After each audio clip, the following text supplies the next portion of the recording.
आपका बहुत बहुत स्वागत है हमारे इस वीडियो में। तो आज हम बात करने वाले हैं ये हमारा एग्ज़ाम्स है जिसमें कि बहुत सारी वैकेंसीज आए थे, जिसमें कि एक एग्ज़ाम हमारा था जो कि मैंने भी दिया था हॉस्टल वार्डन का। और हॉस्टल वार्डन का जितना क्रेज़ है मुझे नहीं लगता कि बाकी एग्ज़ाम का मतलब बाकी किसी भी पोस्ट के लिए उतनी ज़्यादा क्रेज़ है पूरे यूट्यूब पे या फिर आसपास के ग्रुप्स में भी जो भी है, क्योंकि ये पोस्ट बहुत अच्छी है और उसका पे लेवल भी 5 है।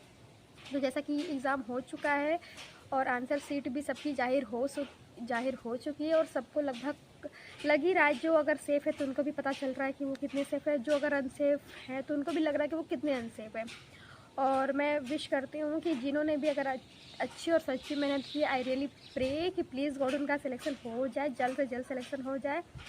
तो आज इस वीडियो में हम बात करने वाले हैं कि जैसा कि हमने देखा और कुछ जगहों पे पेपर लीक हुए तो वहाँ पे पेपर कैंसिल भी है, जिसमें कि प्रयागराज का एक सेंटर था जहाँ से कि पेपर लीक भी हुआ था और पेपर को कैंसिल भी किया गया था, तो दोबारा वहाँ पे एग्ज़ाम कंडक्ट भी किया गया। तो उसी संदर्भ में हम बात करने वाले हैं कि क्या हॉस्टल वार्डन का जो पेपर हुआ था वो भी लीक हुआ था, और लीक हुआ था तो उसमें क्या कट ऑफ हाई जाएगी या फिर क्या होगा, क्या मेहनत वाले बच्चे फिर से छट जाएंगे या फिर क्या होना है। तो इसमें मेरा क्या पॉइंट ऑफ व्यू है मैं उसकी बता रही हूँ। तो जैसा कि बच्चे कह रहे हैं कि पेपर लीक हुआ, तो उनके सामने पेपर लीक हुआ था, ऐसे वैसे हुआ था। तो पहले तो मेरा उन बच्चों से कहना रिक्वेस्ट है कि प्लीज़ अगर ऐसा कुछ भी सिचुएशन होता है तो आप लोग उस टाइम पे चुप ना रहा करें, क्योंकि अगर पेपर हो जाए और उसके बाद अगर आप हमें बताते हैं या फिर कहीं पे कमेंट करते ग्रुप्स में बताते हैं तो फिर हम लोग कुछ नहीं कर सकते जबकि हमारे पास कुछ एविडेंस ना हो। तो प्लीज़ जो भी अगर ऐसा देख रहे हैं वीडियो, अगर उनको ऐसा कुछ गलत दिख रहा है, अनफेयर दिख रहा है, तो कृपया करके आप वहीं पे एक्शन लीजिए, वहीं पे स्टैंड लीजिए, क्योंकि हमको हमारे लिए खुद ही स्टैंड लेना पड़ेगा, कोई और स्टैंड लेने नहीं आएगा। और दूसरी बात करती हूँ स्पेसिफिकली मैं हॉस्टल वार्डन के लिए, जिसका एग्ज़ाम मैंने भी दिया था, तो उसमें पेपर का जो पैटर्न था वो थोड़ा सा अलग था। कुछ तो जनरल सब्जेक्ट थे जैसे कि हिंदी, इंग्लिश, रीजनिंग, कंप्यूटर, ठीक है। और उसमें भी रीजनिंग में भी हमको स्टेटमेंट बेस्ड क्वेश्चन ज़्यादा थे। और जो एडमिनिस्ट्रेटिव एप्टीट्यूड वाला सेक्शन था वो तो मतलब अगर जिन्होंने पढ़ा था वो भी एकदम 100% एक्यूरेसी के साथ नहीं अटैम्प्ट कर पाए हैं, क्योंकि उसका कोई ऑथेंटिक सोर्स नहीं था।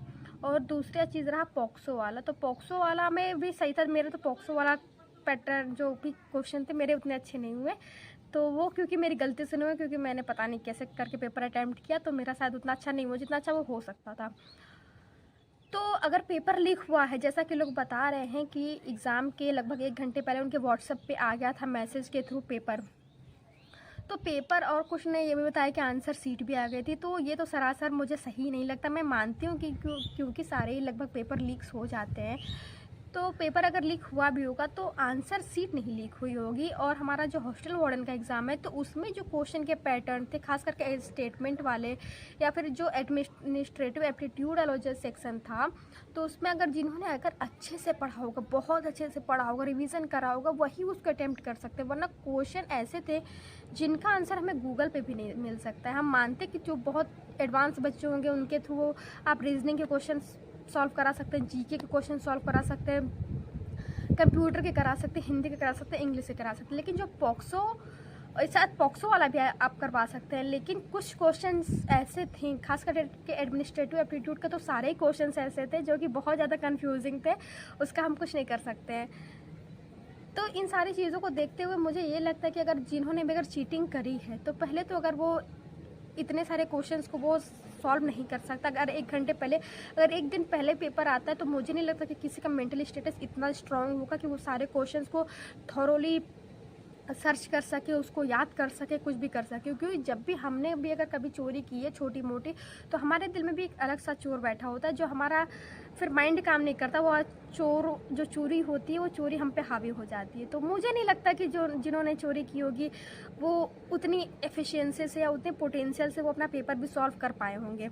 और हो सकते हैं कुछ ऐसे चीटर्स होंगे, तो उनकी तो मैं क्या ही कर सकती हूँ, क्योंकि मैंने देखा भी नहीं पेपर लीक होते हुए, तो मैं उनके लिए कुछ कह नहीं सकती। मैं भी ऐसे हो सकते हैं, लेकिन बाकी एग्ज़ाम्स के कंपैरिजन में देखा जाए तो हॉस्टल वार्डन में अगर चीटर्स बैठे भी हैं तो वो उतने अच्छे से अपना एग्ज़ाम अटैम्प्ट नहीं कर पाए होंगे, क्योंकि इसका आंसर जो रियल आंसर है वो टीचर्स भी नहीं बता पा रहे हैं।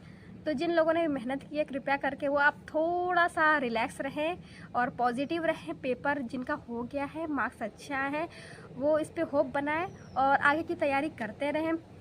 और जिनका मार्क्स अगर उनके पढ़ाई अनुसार अगर नहीं भी आए तो भी कोई बात नहीं, आगे बहुत सारे एग्ज़ाम्स हैं क्योंकि ये सिलेक्शन ईयर है, तो इसमें बहुत सारे एग्ज़ाम्स हमारे लाइन से लगे हुए हैं जिनको कि हम क्रैक कर सकते हैं। और मेहनत अगर की है तो मेहनत कभी भी वेस्ट नहीं जाती है, वो आपको यहाँ या वहाँ या वहाँ अब वो कहीं ना कहीं वो आपको पे ज़रूर कर देगी। तो इसी के साथ मैं आप लोगों को एक पॉजिटिव होप दे रही हूँ कि अगर जिन्होंने चीटिंग की है तो वो चीटिंग से भी हार्डवर्क वाले बंदे को नहीं बीट कर सकते हैं। मैं मानती हूँ कि थोड़ा बहुत कर सकते हैं, तो उनके लिए हम कुछ नहीं कर सकते क्योंकि सिस्टम ऐसा हो चुका है। हम अपनी मेहनत बढ़ा सकते हैं, उससे ज़्यादा हम क्या ही कर सकते हैं। और कृपया करके आप सभी लोग रिलैक्स रहें, होपफुल रहें। जिन्होंने मेहनत की उनका बहुत अच्छा स्कोर होने वाला है और ये हमारा जल्द से जल्द आंसर की रिलीज़ करने वाली है। तो कृपया करके अपने स्टडी को और अच्छा करते रहिए और पॉजिटिव बने रहें, सबका अच्छा सोचें क्योंकि अच्छा सोचने से ही सबका अच्छा होता है, अपना भी अच्छा होता है, सबका अच्छा होता है।